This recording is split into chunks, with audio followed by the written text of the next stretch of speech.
live. Hey folks, Chuck Holton here. I'm going to do a quick live shot because I just landed in Athens, Greece, as you can tell.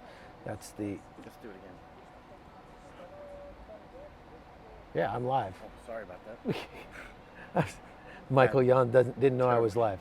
Terrible. I'm sorry, I have the car in the I'm in Athens, and we just landed here, Michael Jan and I, because we are here to do some research on the migration issue, the immigration issue, just like you see in the Western Hemisphere with migrants coming up from third world countries around the world and making their way into into the United States. You're seeing them make their way into Europe as well. If you go back to 2015, you had over 1 million migrants that came from the third world into the European Union. But that's just a tiny fraction of the total number of migrants who are in the EU. There's something like 37 million people in the European Union who were not born there. 37 million, almost 9% of the total population of the EU is now foreign born. And that has led to some real interesting political shifts across Europe, as you've seen Europe sort of lurch to the right over the last 5 or 6 years because of this, since 2015. When Marine Le Pen in France, in Salvini, the former prime minister of Italy, that were very right wing. They were kind of like those countries' version of Donald Trump, because a lot of people are just very tired of the cultural change that happens. And look, people have got to be able to live somewhere. But if you go back to the 1970s, there was a novel written called The Camp of the Saints.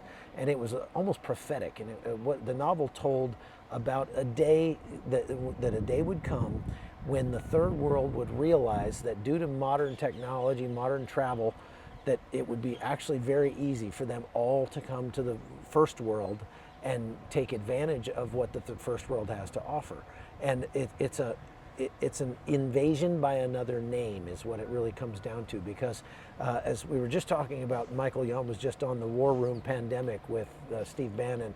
And who's the guy that was it Raheem? Raheem Kassam. Raheem Kassam was talking about in his book that once the democratic process gets subverted, that it's no longer migration, because the people of the nation that's being migrated into have to have a say. They have to be able to vote on whether or not, how many people they want to come in, or if they want anybody to come in, and what the policy is supposed to be. But when the people's will gets subverted and people just start coming in anyway, that's not migration anymore. That's an invasion. And that's what we've seen in Europe. That's what we're seeing right now in the United States. Even here in Europe, although the numbers have gone down, it's not 1 million a year anymore. It's still a good-sized city every year, 150,000 people or so. Of course, the numbers were way down last year because of the COVID crisis, but this year they're coming back up again. And that's one of the reasons we came here to Greece, was to sort of find out what's going on, find out how Greece and the European Union are handling the migrant crisis. Because of what's happening here along the Turkish-Greek border. Because you remember, Greece is part of the European Union, Turkey is not. Most of these migrants are coming up through Turkey, and then they're either taking a boat across into Greece, or they're taking trying to get across the land border in the northern part of Greece, where we're going to go tomorrow. And so Greece has built themselves a wall, very much like the Trump wall, that spans the Turkish border now, and they're using very high-tech methods to keep the migrants out. The migrants have been very aggressive at trying to tear down the wall, trying to climb the wall, trying to breach the wall, and that's led to a lot of fights between Greek police and the migrants, and even Greek police and Turkish police, as the Turkish military has come up and used their armored vehicles to try to pull down the wall so that the migrants can get through. Erdogan has been weaponizing this migrant issue over here for a long time. He's been using the migrants as leverage to say, you better give Turkey what we want, or else we're going to let more of these migrants through, and they're going to be more of your problem. Keep in mind that migrants being used as a weapon is something that has been happening for centuries, if not millennia. And it is happening in the United States as well. Migrants are being used as a weapon against the U.S. by countries to the south. They're being used as leverage to try to get things from the United States. And the migrants that are coming in are sending a lot of money home.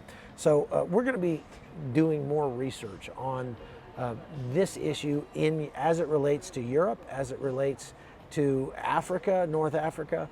It's interesting. We met a guy from Guinea, and just I don't know, a couple hours ago, right over here by the Acropolis, and he was just sitting on the sidewalk. He's unemployed, living on the streets basically. He's been here for 2 years.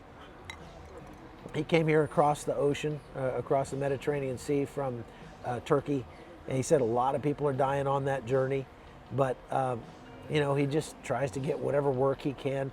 And you know, there are a lot of people from Guinea that are going to the United States as well. So there are two different pathways from Africa, from the Middle East, from Asia.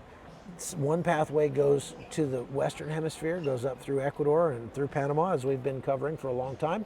The other pathway goes through either through Libya, through Morocco, or through Turkey, and comes up into Europe. Either way, it's an invasion. Either way, it's a problem that will not stop until we make it stop. It's not going to stop on its own. And so that's what we're going to be here talking about for the next week or so. So stay tuned. Thanks for watching. I'm Chuck Holton.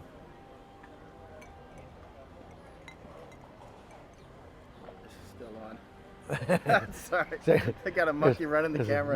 Michael, you on there running the camera. We're still live. Turn it off.